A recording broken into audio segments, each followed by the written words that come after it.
BA third year में John Locke के विचारों को जानने के बाद अब हम उसकी आलोचना पर भी विचार करते हैं कि जॉन लॉक ने जो विचार दिए हैं, चाहे वो प्राकृतिक अवस्था पर दिए, चाहे वो उसने मानव स्वभाव को लेकर के दिए हैं, राज्य की उत्पत्ति को लेकर के दिए हैं, सामाजिक समझौते को लेकर के दिए हैं, उन सब पर हम यहाँ आलोचना की दृष्टि से विवेचना करेंगे कि जॉन लॉक के विचारों में कौन कौन सी कमी रही।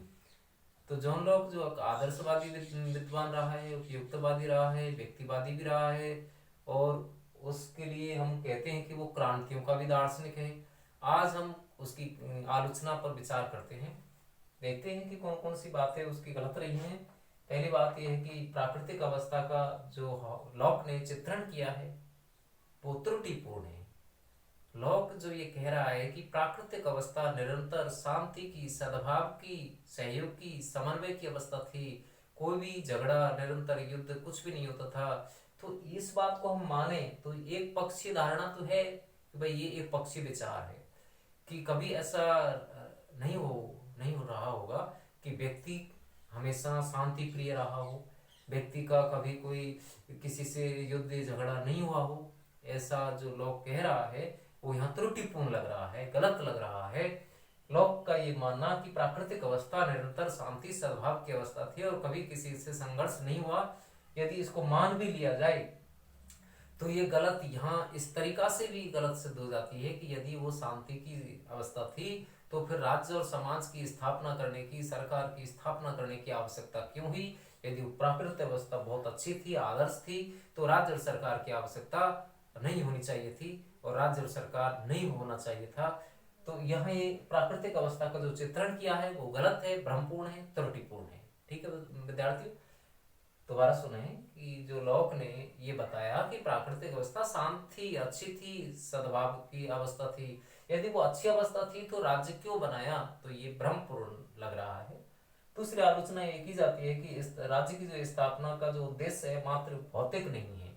जो लोग ये कह रहा है कि हमने जो राज्य बनाया, जो समझौता किया, प्राकृतिक अवस्था से छुटकारा पाने के लिए और उस स्थिति से छुटकारा पाने के लिए हमने जो स्वतंत्रता, समानता, सुरक्षा के लिए राज्य बनाया है, इस बात को देख करके तो ऐसा लग रहा है कि राज्य की स्थापना का उद्देश्य कोई आदर्श नहीं है, कोई नैतिकता नहीं है, सिर्फ और सिर्फ क्या है, राज्य की स्थापना का उद्देश्य मात्र भौतिक है।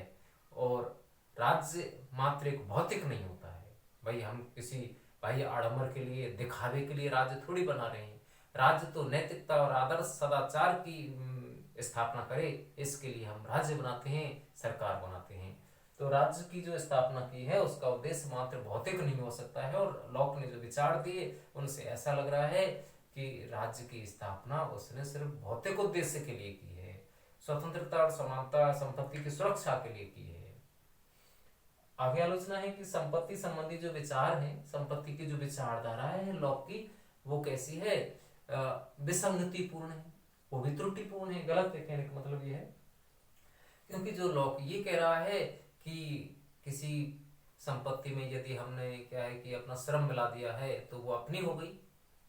ऐसा करने से तो क्या है कि जो जागीरदार व्यक्ति पैदा हो गए, जो किसान लोग थे, उनकी जमीन को उन्होंने हथिया लिया और वो बड़े बड़े जागीरदार शोषणकर्ता बन गए।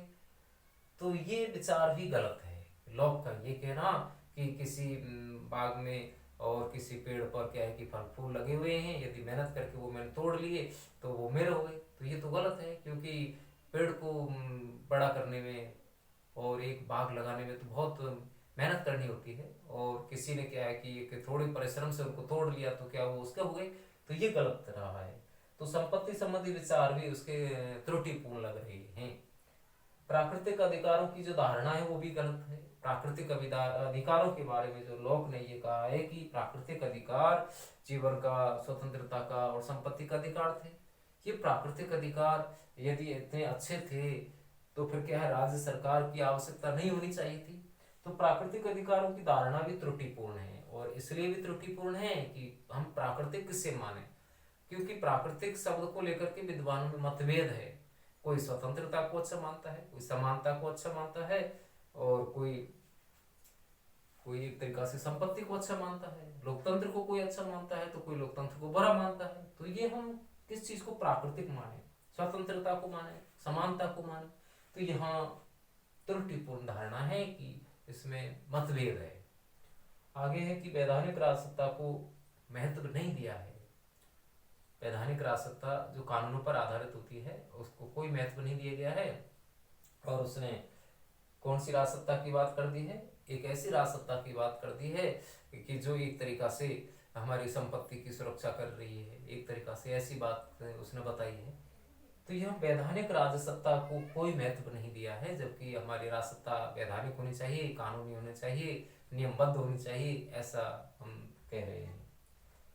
तो राजसत्ता विभाजित नहीं होती। एक बात यहाँ ये भी आती है कि जो लॉक है उसने राजसत्ता को राज्य में और सरकार में विभाजित कर दिया है, लेकिन ऐसा नहीं होता है। राजसत्ता कभी विभाजित नहीं होती है, खंडित नहीं होती है। राजसत्ता तो अखंड होती है, अक्षुण्ण होती है, और राजसत्ता अदेय भी होती है, राजसत्ता का हस्तांतरण नहीं होता है।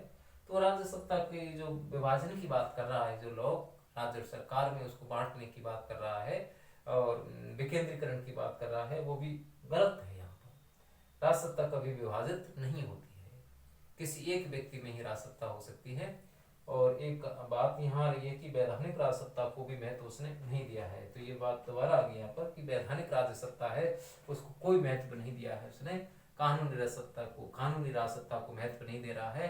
और वो एक तरीका से प्राकृतिक अधिकारों की सुरक्षा की बात कर रहा है, जबकि प्राकृतिक अधिकारों की सुरक्षा ही सबसे महत्वपूर्ण नहीं होती है। व्यक्ति के लिए क्या है कि कानूनों का भी अपना महत्व होता है, कानून सर्वोपरि होते हैं, तो कानूनों की सुरक्षा होना बहुत जरूरी है।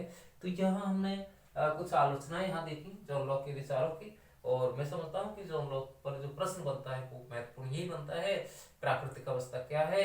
जॉन लॉक के सामाजिक समझौता सिद्धांत की विवेचना कीजिए, आलोचनात्मक विवेचना कीजिए। तो यहाँ कुछ ये आलोचना थी और उसका समझौता सिद्धांत हमने बताया, मानव स्वभाव को लेकर के, प्राकृतिक अवस्था को लेकर के, और राज्य की स्थापना को लेकर के जो समझौता हुआ। और समझौते से जो दो तरह के समझौते की बात बता रहा है, एक तो समझौता व्यक्ति व्यक्ति से मिलकर के हुआ जिसमें समाज बना, दूसरा समझौता व्यक्ति का शासक से हुआ जिससे सरकार बनी।